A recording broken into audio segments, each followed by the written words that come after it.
नमस्ते, मैं हूँ साइली। आपका स्वागत है हमारे चैनल कथन में। अब देख रहे हैं किस्से नहीं हकीकत।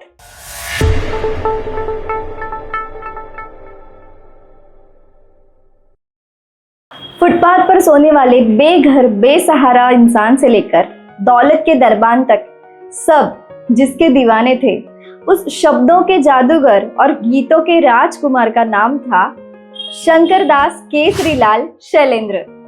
इनका जन्म 30 अगस्त 1923 में रावलपिंडी में हुआ। पिता फौज में थे, तब तक तो सब ठीक चल रहा था, मगर आगे चल के वक्त ने कुछ ऐसी चाल चली कि पूरा परिवार आर्थिक बदहाली का शिकार हो गया। शैलेंद्र अपने पूरे परिवार के साथ मथुरा में आ बसे।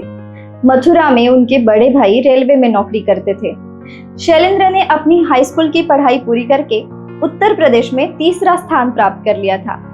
जिस शंकर को हम जानते हैं वो ब्रिज माधुरी का ही बेटा था। हॉकी के शौकीन शंकरदास इतने स्वाभिमानी थे कि जातिवादी कटाक्ष सुनते ही उन्होंने हॉकी का स्टिक तोड़ के वहीं से हॉकी को अलविदा कह दिया था। शैलेंद्र उन दिनों शचीपति के नाम से साधना, हंस, नया पथ, जनयुग में कविता लेखन करते थे। कविताओं में वामपंथी रूहान स्पष्ट था। मथुरा से उनकी अगली यात्रा माटुंगा तक की रही, जहां मैकेनिकल इंजीनियर ट्रेनी की नौकरी ज्वाइन की। किंतु कवि सम्मेलन, मुशायरों में उनकी धूम मचती रहती थी। कविताओं को क्रांति का जरिया बनाया। तू जिंदा है तो जिंदगी की जीत पर यकीन कर, अगर कहीं है स्वर्ग तो उतार ला जमीन पर। बहुत प्रसिद्ध कविता है उनकी। शायद बहुत कम लोग जानते हैं कि हर संघर्ष में इस्तेमाल किया जाने वाला नारा, जोर जुल्म की टक्कर में हड़ताल हमारा नारा है, ये शैलेंद्र द्वारा लिखा गया है। जलता है पंजाब हमारा, ये उनकी कविता सुनकर राज कपूर ने इस कविता को फिल्म आग में लेने का ऑफर दिया था। लेकिन इस ऑफर के लिए शैलेंद्र जी ने साफ इनकार कर दिया, क्योंकि उन्हें उनकी कविता बेचनी नहीं थी। फिर आगे चलकर पैसों की आवश्यकता की वजह से उन्हें फिर से राज कपूर के पास जाना पड़ा, और वहीं से शुरू हुआ उनका फिल्मों के गीतों का सफर।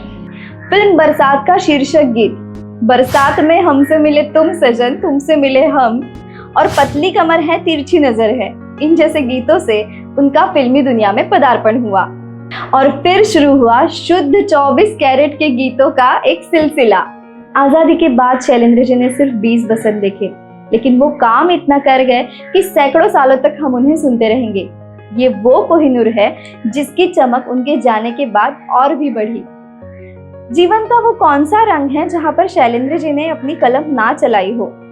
इश्क हो, दीवानगी हो, मानवता को लेके समस्याएं हो, गरीबी का विद्रोह हो, मिलन हो, विछोह हो, जीवन का फलसफा हो, अध्यात्म हो, आपके लिए शैलेंद्र जी के गाने हाजिर है। प्रकृति के चित्रण में भी शैलेंद्र जी का कोई जोड़ नहीं।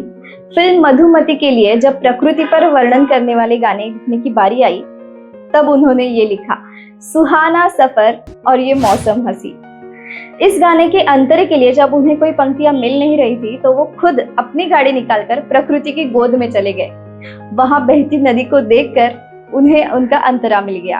हमारे बीच से शैलेंद्र जी को जाके 50 से अधिक वर्ष हो चुके हैं, पर एक एक गीत इतना ताजा है, इतना सामायिक लगता है कि अभी अभी लिखा गया हो।